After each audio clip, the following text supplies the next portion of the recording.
Yan, mag-start na tayo mag-isa. Mainit na po yung ating kawali. Muna natin igisa itong bawang. Yan.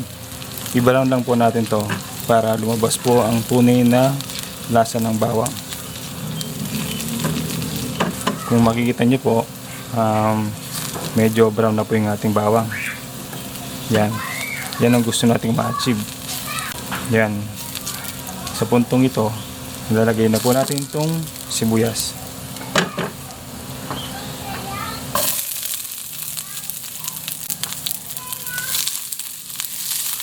Hintayin po natin lumambot ang sibuyas para lumabas ang katas niya at ang lasa.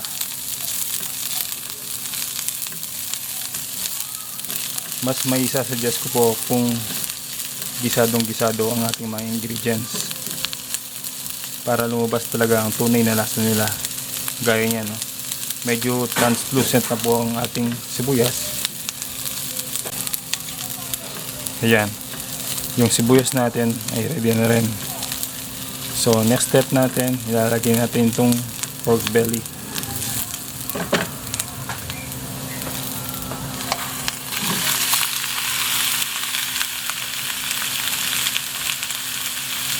Tignan niyo po, ganda ng hiwa. Isa-gisa lang natin. Sandali.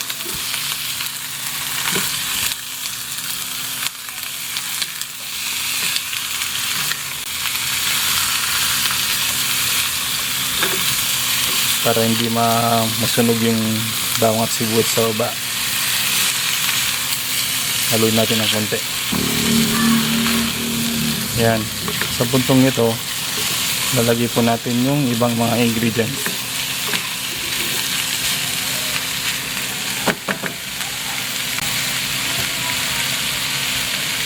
Meron tayong pamintang buo.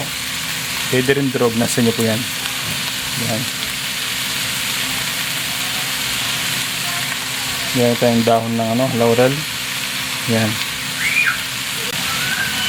Siyempre, adobo, kailangan merong toyo. Yan. Para hindi masunog, lagay tayo ng konting tubig.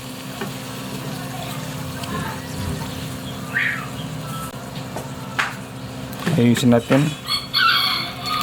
Yan.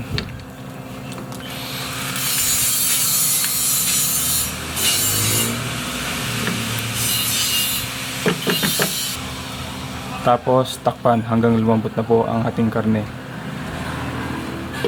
Balik po tayo.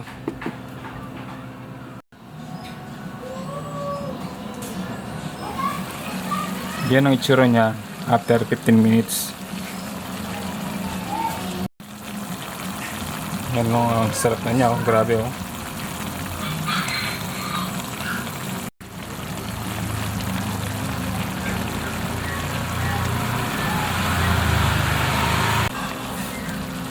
So ang gagawin natin, haluin natin para yung nasa baba, yung nasa taas, nasa baba naman siya, para pantay ang pagkalambot niya. Yan, no? Isin natin. Yan.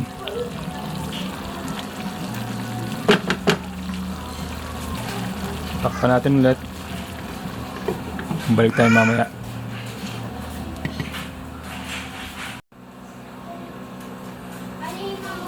Ayan, tignan natin. Mukhang malambot na siya, oh. Ayan, grabe, oh. Katakam-takam na siya. Sarap na niya, no?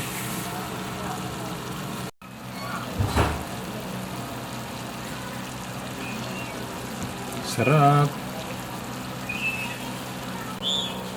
Pakita ko sa inyo, malambot na siya, oh. Yan, oh. Malambot na, oh. Melts in your mouth yan.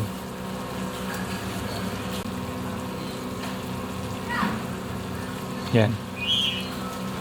Next step natin, lutuin natin sila.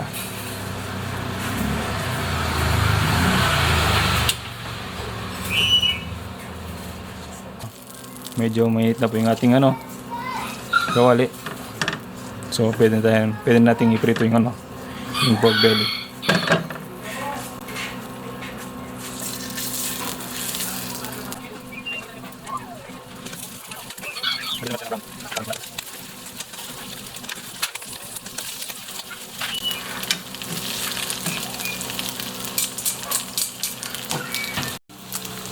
Kung napansin nyo, halos walang mantika ako nilagay dyan para hindi siya mananansik. Ano? Non-stick naman itong pan natin, so hindi siya magdidikit. Ano?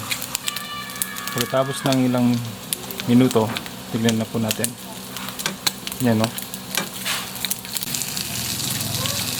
Grabe, ang sarap niyan.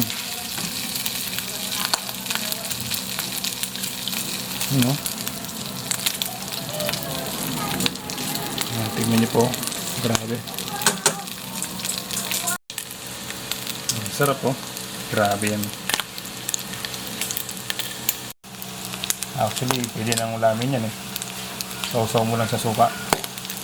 The best na yan. Yan, luto na to. Set aside muna natin sila.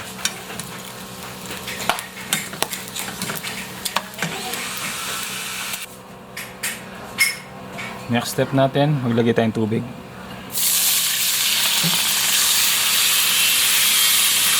Yan.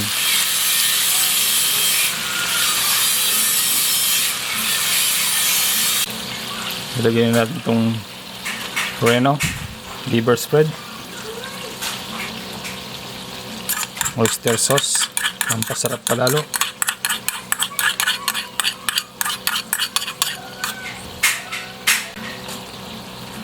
Ito naman yung sarsa kanina.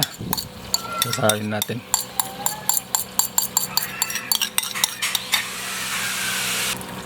Dagdagan pa natin ng konting tubig. Tapos saluhin natin.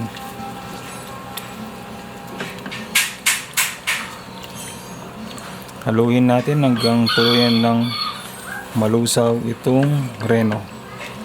Itong liver spread. Dagdag pa tayong tubig. Yan. Grabe, ang sarap niyan. Napakabisa ng sarsa niyan, no? Grabe, ang sarap niyan, no?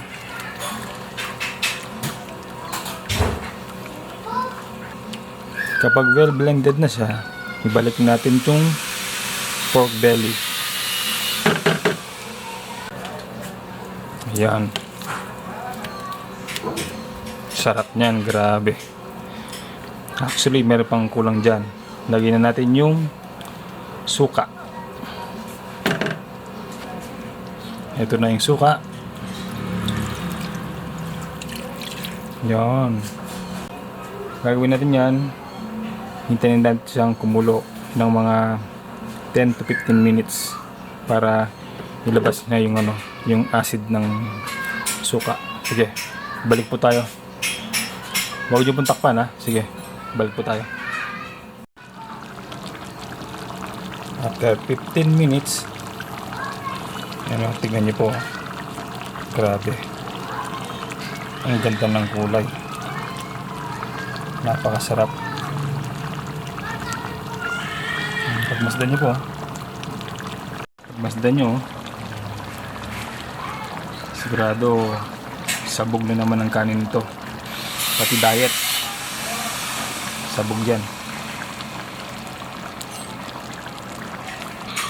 Yan. Pwede nga itong haluhin. Tignan nyo naman, grabe. Grabe sa sarap, Kung palagay nyo medyo malat, maglagay po kayo ng asukal. Pero sa timpla ko pong ito, hindi na po kailangan. Grabe, sarap, Yun ang pagmasdan nyo po. Actually, luto na to. Pwede na po ito. Okay na po. Gusto ko lang po siyang ipakita kung gaano po kasarap po. Yan, diba? Ang lambot po, parang matutunaw sa bibig po niyo po yan. Yan, sarap.